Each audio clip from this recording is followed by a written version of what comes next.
Welcome to KNR news. Rayalaseema ప్రాంతంలో అభివృద్ధి జరగాలంటే మళ్లీ ముఖ్యమంత్రిగా జగన్మోహన్ రెడ్డిని చేసుకోవాలని రాయలసీమ యునైటెడ్ ఫోర్స్ అధ్యక్షుడు తిప్పిరెడ్డి నాగార్జునరెడ్డి అన్నారు. అనంతపురం పట్టణంలోని ప్రెస్ క్లబ్ లో ఏర్పాటు చేసిన విలేకరుల సమావేశంలో వారు మాట్లాడుతూ వైఎస్ఆర్సీపీ ప్రభుత్వం ప్రవేశపెట్టిన పథకాలు ప్రజలకు ఎంతో లబ్ధి చేకూరుస్తున్నాయని, అందుకే తమ సంపూర్ణ మద్దతు వైఎస్ఆర్సీపీ పార్టీకేనని అన్నారు.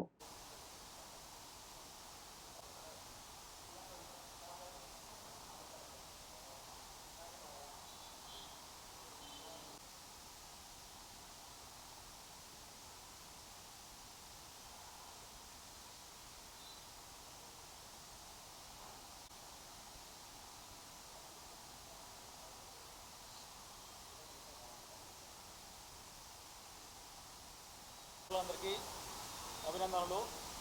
నా పేరు తిప్పిరెడ్డి నాగార్జునరెడ్డి. రాయలసీమ యునైటెడ్ ఫోర్స్ రాష్ట్ర అధ్యక్షుడిగా రాయలసీమ సంబంధించి అనేక సమస్యల మీద ఎన్నో పోరాటాలు చేస్తూ రాయలసీమలో జరుగుతున్నటువంటి అన్యాయాలను ఎదుర్కొంటూ కార్యక్రమాలు చేసుకుంటూ వెళ్తూ ఉన్నాం. అయితే ఇప్పుడు విభజన తర్వాత 2014లో శ్రీబాగ్ ఒప్పందాన్ని అమలు చేస్తుందని ఎన్నో ఆశలతో ఎదురు చూసినప్పటి నుంచి ఇప్పటి వరకు కూడా శ్రీబాగ్ ఒప్పందం అమలు కాకోకుండా చాలా అన్యాయం జరుగుతూ వచ్చింది. అయితే ఈ యొక్క ఎన్నికలకు ముందు గతంలో చెప్పినటువంటి అభివృద్ధి వికేంద్రీకరణలో భాగంగా శ్రీబాగ్ ఒప్పందాన్ని అమలు చేస్తామని చెప్పేసి పునరుద్ఘాటించడం, అంటే మళ్ళీ ఈ యొక్క మేనిఫెస్టోలో అభివృద్ధి వికేంద్రీకరణలో భాగంగా న్యాయ రాజధానిని కర్నూలులో ఏర్పాటు చేస్తామని వైఎస్ జగన్మోహన్ రెడ్డి గారు, ఈ ముఖ్యమంత్రి గారు చెప్పడం అన్నది ఉద్యమకారులుగా మేము అభినందిస్తున్నాం. అందులో శ్రీబాగ్ ఒప్పందం ప్రకారంగా రాయలసీమ ఎత్తిపోతల పథకం ద్వారా రాయలసీమ ప్రాంతానికి నీళ్లు వచ్చేదానికి అవకాశం ఉంటుంది.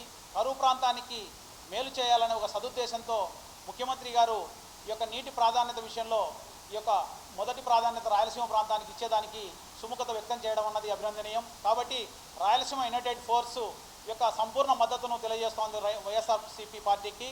ఎందుకంటే బడుగు బలహీన వర్గాలకు సంబంధించి నిరుపేదలైనటువంటి రాయలసీమ ప్రాంతంలో కరువుతో వలసలు పోతున్నటువంటి అనేక మంది నిరుపేదలకు ఈరోజు ఇస్తున్నటువంటి సంక్షేమ పథకాల వలన ఈరోజు కరువుతో పోతున్నటువంటి వలసలన్నీ కూడా ఆగిపోయాయి. దాదాపుగా మేము చేస్తున్నటువంటి సర్వేలో చూస్తే ఈరోజు రాయలసీమ ప్రాంతంలో ఆ పథకాలు నేరుగా, అంటే పీడిత వర్గాలుగా ఉన్నటువంటి వారికి ఈ యొక్క బలవంతులైనటువంటి వారి చెర నుంచి వారికి నేరుగా పథకాలు అందడం అన్నది ఈ యొక్క విప్లవాత్మకమైన మార్పుగా ఈరోజు కనపడుతున్న విషయాన్ని మేము రాయలసీమ ఉద్యమాల్లో గమనించాం. కాబట్టి ఏ ప్రభుత్వం చేయలేని పని, గతంలో ఏ నాయకుడు ఏ ముఖ్యమంత్రి చేయలేని పని ఈరోజు జగన్మోహన్ రెడ్డి గారు చేయడం వలన రాయలసీమ ప్రాంతంలో ఉపాధి అవకాశాలు మెరుగుపడ్డాయి.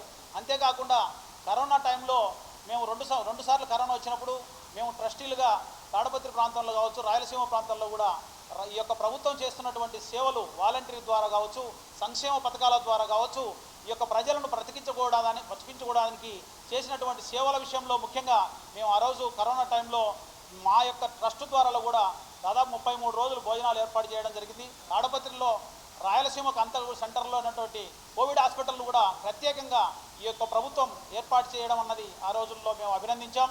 ఆ యొక్క కోవిడ్ హాస్పిటల్లో కూడా మేము టీఎన్ఆర్ చారిటబుల్ ట్రస్ట్ ద్వారా భోజన సదుపాయాలు కూడా కల్పించాం. కాబట్టి ఎన్నో ఈ యొక్క సంక్షేమ పథకాల విషయంలో కావచ్చు, ఈ యొక్క కరోనా విషయంలో ప్రజలను కాపాడుకునే విషయంలో కావచ్చు, ఈ యొక్క ప్రభుత్వం చేసినటువంటి చర్యలను మేము అడుగడుగునా గమనిస్తూనే ఉన్నాం. కాబట్టి ఈ యొక్క ప్రజల యొక్క జీవన ప్రమాణాలను మెరుగుపరచడానికి, ఆర్థికంగా వాళ్ళను స్ట్రెంథన్ చేయడానికి ఈ యొక్క సంక్షేమ పథకాలు చాలా ఉపయోగపడ్డాయి. కాబట్టి ఇప్పుడు అంటే రాబోయే ప్రభుత్వం దాదాపు రాజ్యసభలో 11 మంది ఎంపీలు ఉన్నాయి వైఎస్ఆర్సీపీకి. ఇప్పుడు రాబోయే ఎన్నికల్లో ఎక్కువ మెజార్టీ వస్తే కేంద్రంలో ఎన్డీఏ కావచ్చు, ఇండియా కావచ్చు, ఏది ఏర్పడినా కూడా వైఎస్ఆర్ పార్టీ యొక్క మద్దతు లేనిది కొనసాగే అవకాశం లేదు. కాబట్టి ఏ బిల్లు పాస్ కావాలన్నా రాజ్యసభలో కావచ్చు, లోక్సభలో కావచ్చు, వైఎస్ఆర్సీపీదే ఆధిక్యంగా ఉంటుంది. కాబట్టి మేము ఆలోచించేసి రాయలసీమ ప్రాంతానికి ఈ యొక్క జాతీయ నీటి ప్రాజెక్టు సాధించడానికి కావచ్చు, అదేవిధంగా ప్రాజెక్టుల విషయంలో కావచ్చు, అభివృద్ధి విషయంలో కావచ్చు, అన్ని విషయాల్లో కూడా వైఎస్ఆర్సీపీ ఈ యొక్క రాయలసీమకు న్యాయం చేస్తుందనే ఒక సత్సంకల్పంతో మేము ఈరోజు రాయలసీమ యునైటెడ్ ఫోర్స్ వైఎస్ఆర్సీపీ పార్టీకి మేము సంపూర్ణ మద్దతు తెలియజేసుకుంటున్నాం. జై రాయలసీమ.